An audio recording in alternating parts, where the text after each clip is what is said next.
This is the last week in our series, June of Joy. And over the past few weeks, we have read through all of Paul's letter to the Philippians, where he talks about joy and he urges them to rejoice in the Lord and be glad, even though, as you just heard, he is writing this letter while he is in prison. And we have reflected together on how joy comes from God and how God sustains our joy even in life's ups and downs. And we've considered some practical ways to cultivate joy like what Paul had in our own lives through things like priorities and integrity and perseverance. And so today we're going to add to that generosity. I came across a children's book this week. Maybe you know it. It's called The Quilt Maker's Gift. And it's by Jeff Brombo. It's illustrated by Gail DeMarkin. And it's about a very, very rich king who is obsessed with getting gifts. So much so that he eventually adds 2 celebrations of his birthday every year. So much so that he makes it a rule that everyone has to give him a present. And he's still pretty unhappy. Now, living in the same place, there is a quilt maker who was so skilled that people say her quilts come from heaven. She had such a gift in what she was able to make. It was so beautiful. And she never sold her quilts. She only gave them away, and she would give them to the poor or the needy. Well, the king finally discovers this woman, and he demands a quilt from her. And she says, no, not unless you give all of your things away. And the king does not like that. He's not used to being told no. And so he tries to get rid of her. He sends her into a bear's cave, and she miraculously survives because she was so compassionate to the bear. Sounds like a little bit of magic in there to me, but it sounds beautiful. And then he sends her to this teeny-tiny little island where she can't possibly lie down to rest, but she survives because she's so compassionate to the birds that fly by. And so finally the king realizes, what I'm trying is not working. Let's take this lady up on her terms. And so she repeats again, if you give away all of your possessions, then I will, as you give each thing away, I'll make a little more of the quilt and a little more of the quilt. And then finally, when you give it all away, I will give you a quilt for your very own. The king is not pleased about this, but he's backed into a corner at this point. He has to try something. And so he gives a couple things away, and he's not real happy. But then suddenly, he starts to discover little bits of joy in what he gives away. And after years of doing this, the king was very wealthy. He finds that he is richer than ever before, even in tattered clothes and no more possessions. The very last thing he gives away is his throne, and he gives it to the quilt maker. She uses it to sit in as she makes her beautiful quilts, and then she gives those quilts to the king, who gives them away to the poor and the needy. You know, this story, it resonates with words that we find from Jesus in the Bible. In Acts chapter 20, verse 35, Jesus is quoted as saying, "It is better to give than to receive." Generosity is a well-worn path to joy. Now, as the quilt maker's story makes clear, generosity isn't all about money, not at all. There are so many expressions of generosity. We're going to talk today about relational generosity, emotional generosity. We'll talk about financial generosity, but also the generosity that comes from justice and compassion, just to name a few. And the letter to the Philippians, it touches on each of these ways of being generous in its own way. This is the chapter where Paul famously writes, "Rejoice in the Lord always. Again, I say, rejoice." And there are lots of pieces of music that weave in those beautiful words because they continue to inspire and resonate with us as people of faith, even today. And then Paul continues, he writes these words, and I want to invite you to hear what he says as a call to be generous in how we relate to one another. And so Paul says, let your gentleness be known to everyone. The Lord is near. I think that to be known for our gentleness is relational generosity. It takes generosity to be patient with others rather than harsh. It is a generous way of interacting. It is generous to decide to spend the time needed to resolve or even just manage conflict. It takes generosity to listen deeply so that healing and understanding can emerge. I love an image that comes from something called the Marriage Course by Nikki and Scylla Lee. It talks about conflict between two people, and there's an image of a couple sitting on a couch, and the conflict is this big ball of mess in between them, and they're trying to deal with the conflict. But then it suggests that what if you move the conflict out in front of the couch, and then the couple is sitting shoulder to shoulder, and the mess of the conflict is in front of them, and they're working on the conflict together. I so appreciate that image because I know that to move your perspective during a conflictual moment, it requires generosity. Otherwise, it's not possible. I was ordering supplies a couple weeks ago for our Reconciling Ministries Sunday that we had earlier this month, and they sent a couple of extra stickers. I want to share them with you. The first one says, "Got empathy?" And the other one says, "You are loved." And as I looked at these, I thought, these both, in their own way, they talk about generosity. Empathy is a kind of generosity toward others. It takes a generous person to try and put yourself in someone else's shoes. Even if we can't fully do that, it takes generosity to even try, to have that movement of our heart and our spirit, to have empathy for someone else. And those words, "you are loved," I think are just a good reminder that God's love is a gift to all of us. It is for everyone. And so it requires generosity to recognize God's love in our lives and in the lives of other people. I'm mindful that this week we celebrated Juneteenth, and Juneteenth calls us toward empathy as we remember the history of our nation. We're called toward empathy as we continue to work for freedom for all and justice for all people. And so I'm thinking about Paul's words, "Let your gentleness be known to all. The Lord is near." I don't think Paul is just talking about our physical actions when he says the word gentleness. I think those are included, but I don't think that's all he's talking about. I don't think he's just talking about our words.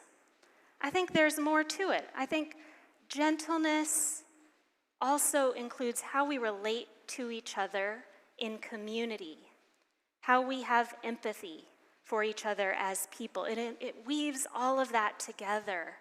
That's the gentleness that Paul is talking about. You know, if you watch the news or just go outside these days, our neighbors, our food pantry friends, our own families are dealing with fear. We're asking questions maybe we never thought we would ask of, will we have due process? Will I be able to see my family member when I get home today? Or will I suddenly have to search for them in an unknown place? There's an author and speaker, Diana Butler Bass. She's a Christian, and she writes these words. She shared them on Substack this week. She says, "At the heart of Christianity is an ancient principle, one that Jesus embraced from Jewish theology and modified in his singular way." And then she quotes from Matthew 25, where Jesus says that, "I was hungry and you gave me something to eat. I was thirsty and you gave me something to drink. I was a stranger, and you invited me in. I needed clothes, and you clothed me. I was sick, and you looked after me. I was in prison, and you came to visit me. And Jesus is saying, when you do that for the least of these, you're doing it to me. You're doing it to Jesus himself. And so Diana Butler Bass goes on. She says, people of faith may, of course, disagree about policies regarding immigration, but we cannot avoid our call for compassion, safety, and welcome for those who have left their homelands due to starvation, violence, deprivation, persecution, and war. Are we known, you and I, and our community of faith, in such a time as this? Are we known, as Paul says, for being generous and gentle? Is that our reputation? For sharing love in action like Jesus does in our daily lives? These are the days we are living in. Or do we have a different reputation? At worst, a harsh reputation, but maybe also troubling and unfeeling or even disconnected from each other, from our neighbors. Paul has a different vision for the early church. He says, let your gentleness be known to everyone. The Lord is near. And sometimes gentleness is most evident. It speaks the loudest when it feels less common. Sometimes that's how gentleness spreads also. Martin Luther King Jr. said, hate cannot drive out hate. Only love can do that. Those words of truth, they lead naturally to Paul's next point, which I find both important and relevant today. Paul says, do not be anxious about anything, but in everything by prayer and supplication with thanksgiving, let your requests be made known to God, and the peace of God, which surpasses all understanding, will guard your hearts and minds in Christ Jesus. So we are called not only to relational generosity, but also what we might call emotional generosity. And the reality is we cannot sustain one without the other. Recently, I've been sharing with people, I've been trying to learn more about meditation. I've always gravitated toward prayer in its more traditional sense, but I've been trying to learn more and practice a little more about meditation. What I find so helpful about meditating is it focuses on the present moment, and it allows us to slow our perhaps racing thoughts. Whereas sometimes the words of my prayers feel like they add to my racing thoughts. So meditation lets me do what the psalmist talks about, be still and know that I am God. Now in prayer, as Paul is talking about this, I think he has the qualities of both prayer in its traditional sense of words and that meditative kind of prayer in mind. I think Paul is bringing those together. He says, bring your supplications, which are our requests, the things we ask God, God, help me with this, or help someone I love with this. Bring your supplications and your gratitude, Paul says. And I think as we do both of those things, there is a rhythm of self-care in that, of spiritual care, sitting in God's presence. Because generosity, emotionally, it starts with taking care of our own emotional well-being, our spiritual well-being with God, so that we can then let that flow out to others. I was thinking about the advice we get on the airplane, right? Put the oxygen mask on yourself before you assist the people around you who need maybe some help with that. Paul sees the connection between emotional generosity and prayer. And so he brings those together and teaches the Philippian church to take good care of their prayer life so that they might not be anxious, but be filled up with God's peace.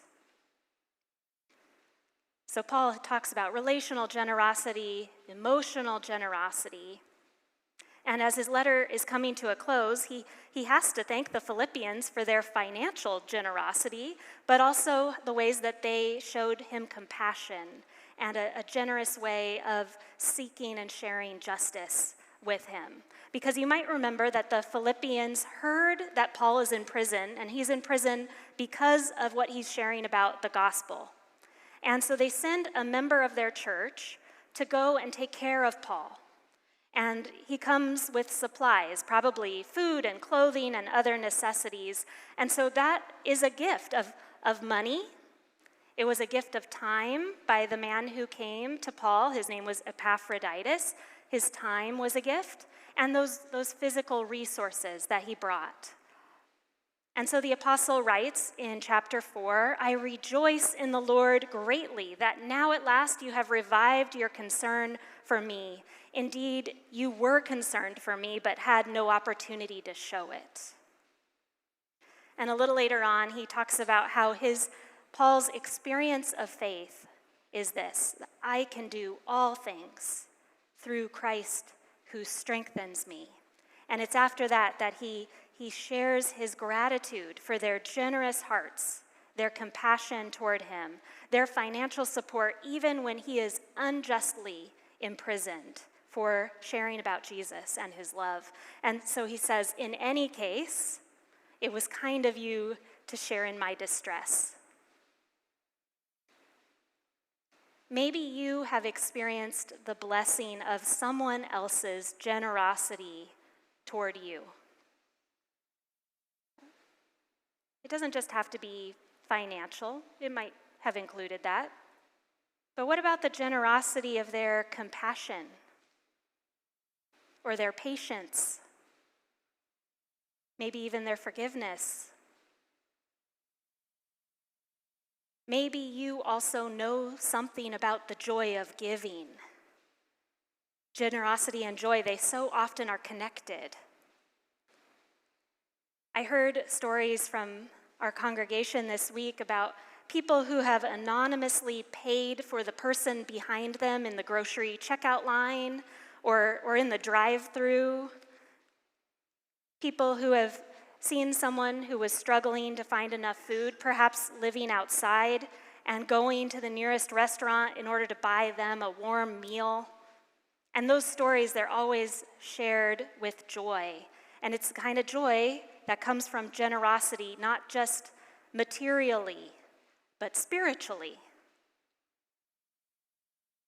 My daughters and I have been putting together some blessing bags to hand out as we see people when we drive around the neighborhood who might be asking for help.